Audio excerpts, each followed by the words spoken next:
We are also praying for the people of Puerto Rico. We love Puerto Rico. Puerto Rico. And we also love Puerto Rico. Wow. Well, Donald Trump may get a kick out of pronouncing Puerto Rico, but the situation on the island, as well as the U.S. Virgin Islands, is no laughing matter. As of Saturday, only 10% of Puerto Rico has power, and just over half the island has access to drinking water. And these metrics, so important for monitoring the progress of recovery efforts, have now become harder to find. In an unprecedented step, at least for a democracy, the Federal Emergency Management Agency removed these stats from its page on Hurricane Maria, replacing them with ones that make the Trump administration look good. FEMA officials deny that they took down the stats in order to try to hide the lack of progress. We'll include that on our website. I think that website you're referencing is focused more on the federal response, how many federal employees are being deployed in commodities and such. But there was certainly no intention to take it down. No, because it was curious, because it was there, and then all of a sudden there was more favorable data on grocery stores. No, that's not the case. That's not the case. Okay. In fact, just because the data is getting better doesn't mean that we're trying to manipulate it. As of now, a few of the metrics have reappeared on the FEMA website. And joining me now, Democratic Congressman Adriano Espaillat, who just came back from Puerto Rico, and Carmen Yulín Cruz, the mayor of San Juan. And Mayor, Madam Mayor, I'm going to go to you on this first. The Trump administration took down some of the statistics that we've all been using to try to measure the progress of the recovery efforts on the island. What we do know is that as of October 7th, only 7.7% of the island had power, 44% of Puerto Ricans have a cell service, and 55.5% have potable water. Can you give us an update on the ground and tell us what you think of those stats being taken down?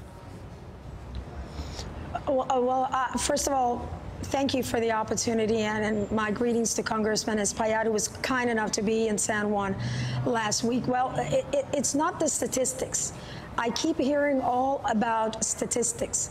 Well, it isn't about that. It's about human lives. I had yesterday the mayor of Barceloneta, a town where most of the pharmaceuticals are, saying, look, we haven't seen anyone in Barceloneta that is trying to pull up our electrical system.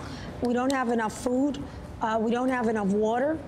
We don't have any baby supplies. So the municipality of San Juan shared of some of what we've got. Just this morning, the mayor of Corozal, which is right in the path of where the hurricane's eye hit, said, look, I just don't have enough. That's why I keep talking about a robust and continuous supply chain of aid. We are doing much better in that sense because we're getting a lot of private donations. And whatever private donations San Juan gets, we share with everyone. And I had a conversation yesterday with the Office of the President of the Dominican Republic. They are sending 14 containers full of food and provisions to San Juan to be dealt with in San Juan, and also for us to distribute, not only for the Dominicans that live in Puerto Rico, but for the entire population. And that is one of 3 shipments that they are going to be sending. We have gotten stuff from New York, from Miami Beach, from California, from San Diego. The realities they're staring in the face. There's a line of A Few Good Men, the movie, that says the truth, you want the truth, you can't handle the truth. And that's exactly what is happening. Yesterday, around 9:30, 9:45 in the evening, I had a very good conversation with Assistant Secretary from Homeland Security. His name is John Bassa. He seemed to be a man that's a doer, that is not here to listen to what has been told from an air-conditioned building, but to be out there in the field and to just fill that disconnect gap. Yeah. So statistics, measuring humanitarian crises based on the people that died the day of the hurricane is a gross misunderstanding of what a humanitarian crisis is all about. And I have to say, I do not know. New York, we have an American flag in the Coliseum. We have it right smack in the middle. And it is a testament to the will, the power, and the generosity, especially of the people of New York City. So many brothers and sisters that have come to help and that are doing all they can and are helping, because it's not getting boots on the ground. It's making sure that the boots that you have here, the people that you have here, have what they need in order to make a difference. And you know, as the Congressman, but it sounds kind of fishy, don't you think? It does. And, you know, Congressman, you know, and I think there is obviously a great deal of love between New York and the island of Puerto Rico, because there's so many people here who are of Puerto Rican extraction, but just everyone here in New York. But when you hear the President of the United States and his administration focus on how many FEMA people they deployed, but you hear the mayor of San Juan saying, yeah, but they can be in Puerto Rico, but not in the right places, not seeing what they need to see. And then when you hear the president mocking an accent and laughing about Puerto Rico, I don't know, what do you think? This is not a comedy show. This is a real humanitarian crisis that, going on our third week, continues to unfold. And I was there in San Juan with Carmen Yulín, and I saw her respond to a hospital where the generator went down, and 41 patients were there. 11 of them were on respirators and life support system. And by the time we got there to the hospitals, the ambulances were lined up to take them out to other hospitals. That's the kind of action we need on the ground. And I'm going now to northern Manhattan for a relief effort, and then later on to the Bronx, and was last week at Taino Towers in East Harlem. The entire city is coming around to support Puerto Rico. We're doing a better job than the federal administration. But that's sad. The people here in New York City are doing a better job than the federal administration. Celebrities are being very proactive. Where is Congress in this? Is Paul Ryan going to do something in the House? Is there going to be a bill to deal with Puerto Rico's debt? There's been talk that, you know, maybe this crushing debt should be done away with. Maybe the Jones Act should be permanently repealed. Congress could help. What is Congress doing? Well, I came out with a 10-point plan, which includes, first and foremost, immediate funding, right? And we didn't do it last week. We have to do it this week. We're going on the third week of this crisis. Carmen Yulín told us how municipalities have paid close to over $180 million towards the debt. We should return some of that money back, and we should put a moratorium on the debt. If the fat cats in Wall Street want their money back, they better make sure that Puerto Rico gets back on its feet. Otherwise, they get nothing. Yeah. And so this is important. This is important not only for the fiscal health of Puerto Rico, but for lives, saving lives. The official report is that 34 people have died.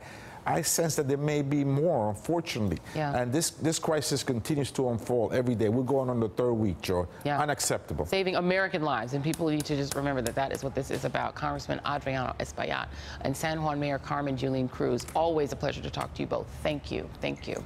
And God bless both of you. And now I want to bring in Representative Stacey Plaskett of the Virgin Islands, and she's on the phone with me from St. Croix. And Representative Plaskett, the sort of big untold story here, as we look at what's happened in the devastation in Puerto Rico, is that there's also been devastation on the Virgin Islands, which we don't hear a lot about. Can you give us an update on the progress there? Sure. Thanks so much. Well, as you're aware, you know, I've been coming back and forth home to the Virgin Islands, St. Thomas, St. John, and St. Croix, and also racing back up to D.C. as we're working on these supplementals and some of these other pieces of legislation. Yesterday, I came down to St. Croix with Vice President Pence. I think he got a really good overview of the progress that's been made in the Virgin Islands and the work that still needs to be done. My conversation with him on the plane in our briefings was that while we have been devastated, you know, both of our hospitals gone, 4 schools gone, lots of damage to other infrastructure buildings, ports, and never mind people's homes and lives, that we were already operating at a deficit. And that it is important for the federal government, and particularly Congress, who has the responsibility of the territories, to step up and create parity and equality for the territories, both Puerto Rico and the Virgin Islands, in the rebuilding, and to really put us on a playing field that will allow us to be self-sufficient and gain financial in maturity and in self-sufficiency in this process.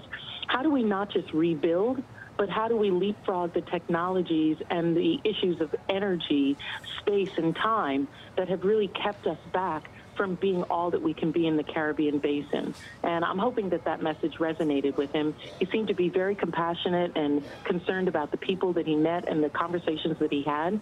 And we'll work from there. And just to give folks an update, our producers here, the great producers at this show, did reach out to FEMA to try to get some statistics on what's happening in the Virgin Islands. What we got back is that 20% of the residents in St. Thomas and St. John have power, only 20%. 8% of residents in St. Croix have power.